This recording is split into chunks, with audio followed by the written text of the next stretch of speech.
Well, there are a lot of cameras around that shopping center, and so police did not have any problem tracking down the suspect and bringing him here to the Mecklenburg County Jail.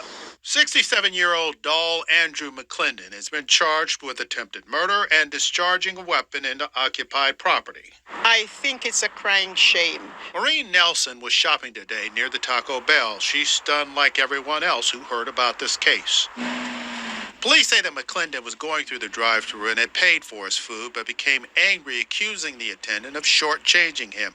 An argument ensued, and then the suspect got out of his car, came into the restaurant, and allegedly shot the attendant multiple times. Jasmine Jackson has a hard time understanding why someone would get so upset. It shouldn't really bother people, in my opinion. It really, small things like not getting the right change or not getting the right food. It's not worth killing or shooting someone. Shauna Klitsch lives close by. She had a scary encounter at a drive-thru at a different fast food restaurant. The guy that was in the car in front of me just started yelling and screaming, and it felt kind of, was this going to escalate to something else? So to, just down the street from that, to hear that it did and someone got shot is really, scary, and you just really feel for the employee. Now, we did check McClendon's criminal record, and the only thing he's been arrested for in the past was an assault on a female charge back in 2005. Well, when police caught up with the suspect at his home, we don't know if he tried to explain himself, but we do know he didn't put up a fight and surrendered peacefully. At the Mecklenburg County Jail, Glenn Counts, Channel 9 Eyewitness News.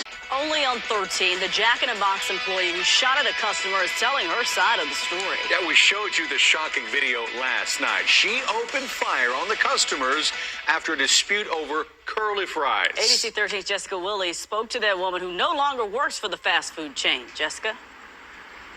Yeah, on the same day that customer and his attorney stood outside that Jack in the Box near Bush Airport to talk about this incident and put pressure on the restaurant, the former employee is defending herself. She claims there is more to this story. She's aiming, she's leaning.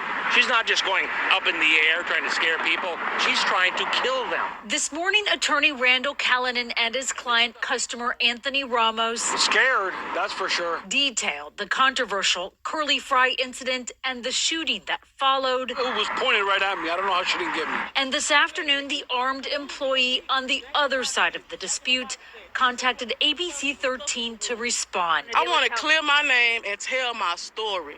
That's not the whole story that they telling. Alonia Ford Theriot says she worked for Jack in the Box for 15 years, most recently at the location on JFK where she says the job was dangerous.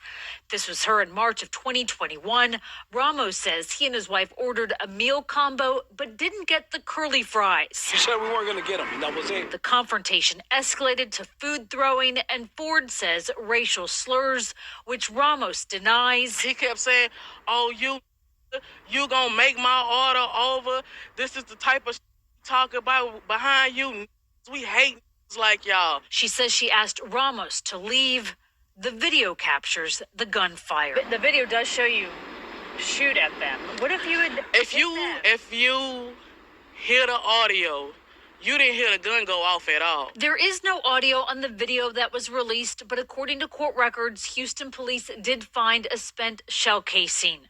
Theriot was initially charged with aggravated assault with a deadly weapon, but pled guilty to a lesser charge of deadly conduct and got 1 year deferred adjudication, which she completed in June.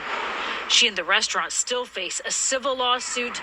Ramos and his family says they were exposed to a dangerous employee and were traumatized. I served my sentence. I paid my fees. I did what I had to do. What else do you want from me? I can't give you nothing but an apology if you want that. But I need the same thing. We both need to apologize to each other. And in court filings, attorneys for the restaurant denied all allegations tonight. A company spokesman told me that they remain focused on providing a safe environment for customers as well as restaurant workers. We're live tonight in Southwest Houston. Jessica Willey, ABC 13 Eyewitness News.